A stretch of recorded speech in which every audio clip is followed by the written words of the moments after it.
The signing of the peace treaty at Versailles signaled the official end of World War I, optimistically called the war to end all wars. But even during World War I, President Woodrow Wilson had feared the war was more about power and territory than peace. Is the present war a struggle for a just and secure peace, or only for a new balance of powers? One of the goals of the treaty was to break up the four empires of Europe.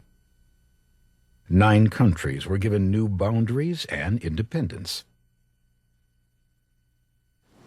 As a result of the remapping, Germany lost territory to its surrounding countries.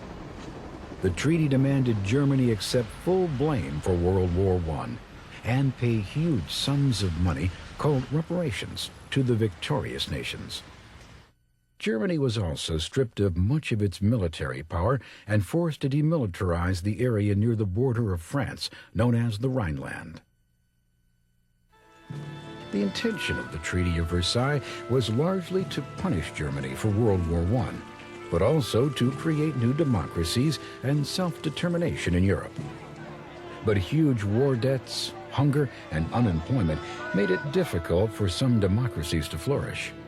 In the end, the treaty that was meant to secure a lasting peace for Europe had, in effect, laid the groundwork for war. In Russian, Stalin means man of steel. The Soviet Union's communist leader Joseph Stalin certainly lived up to his name. During his rule, the Soviet Union achieved unprecedented power, but at the cost of freedom for its people. He launched a brutal transformation of Soviet agriculture through collectivization, forcibly taking over privately owned land, creating a system of state-owned farms. He also took control of manufacturing and production, creating huge government-controlled industries. Stalin created a police state in which anyone who disagreed with the government's policies could be arrested and sent to labor camps in Siberia. In 1930, Stalin began the Big Purge. So-called enemies of the people were arrested and executed. Historians estimate between 8 to 13 million people were killed. By 1939, Stalin had firmly established a totalitarian communist government with complete control over its citizens. All opposition was crushed.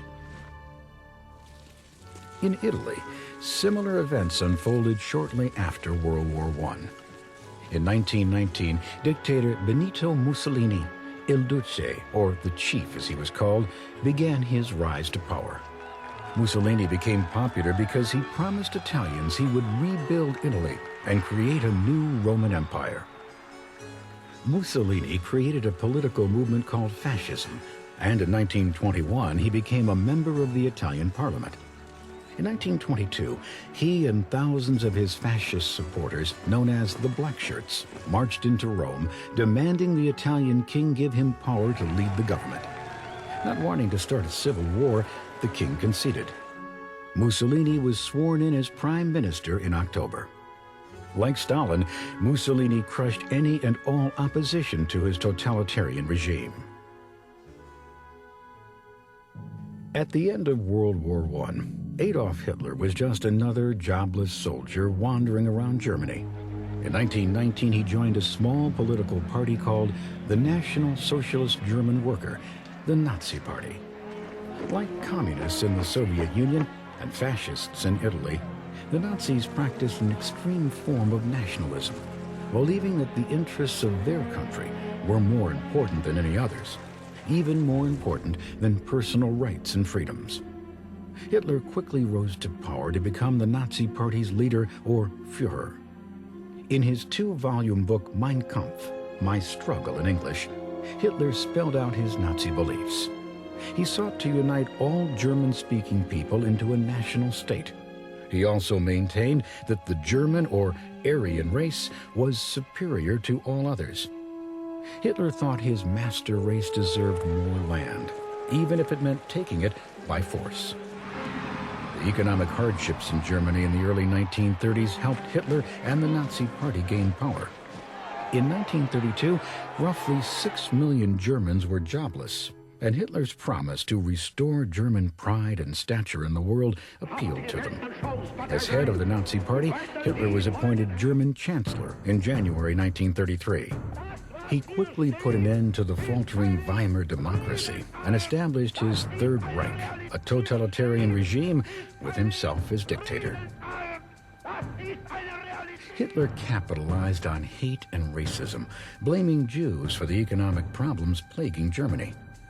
Jews were ousted from government positions and certain professions, and barred from the use of public facilities.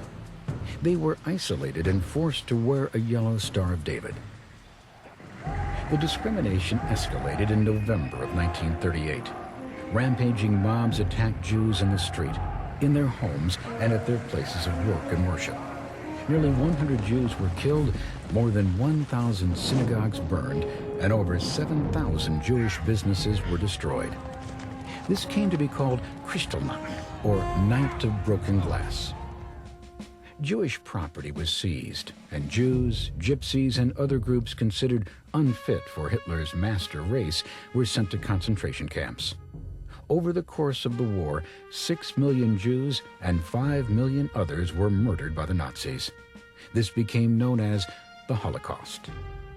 The extent of the horrors of the Nazi concentration camps would not be fully realized until the war ended in 1945. Though the young Emperor Hirohito led Japan, the true power during the 1930s was in the hands of the Japanese military. The country was gripped in a frenzy of nationalism, and like Germany and Italy, desired more land and resources for its growing population. In a surprise attack, September 1931, Japan invaded the Chinese province of Manchuria. Japan saw Manchuria as the first step in its desire for domination of China. The League of Nations, established to help keep peace after World War I, condemned Japan's invasion, but did nothing to stop it. In turn, Japan simply quit the League. By 1936, the clouds of war encircled the globe.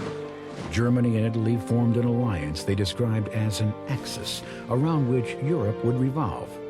4 years later, Japan would join the Axis powers, and together, the three countries pledged to aid each other in the event of attack.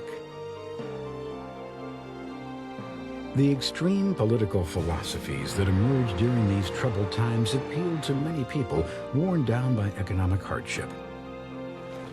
But the overly patriotic beliefs of nationalism, the acceptance of totalitarianism, the militant and racist fascist beliefs of the Nazis, and the communist doctrines of state-controlled property and government all contributed to a worldwide war.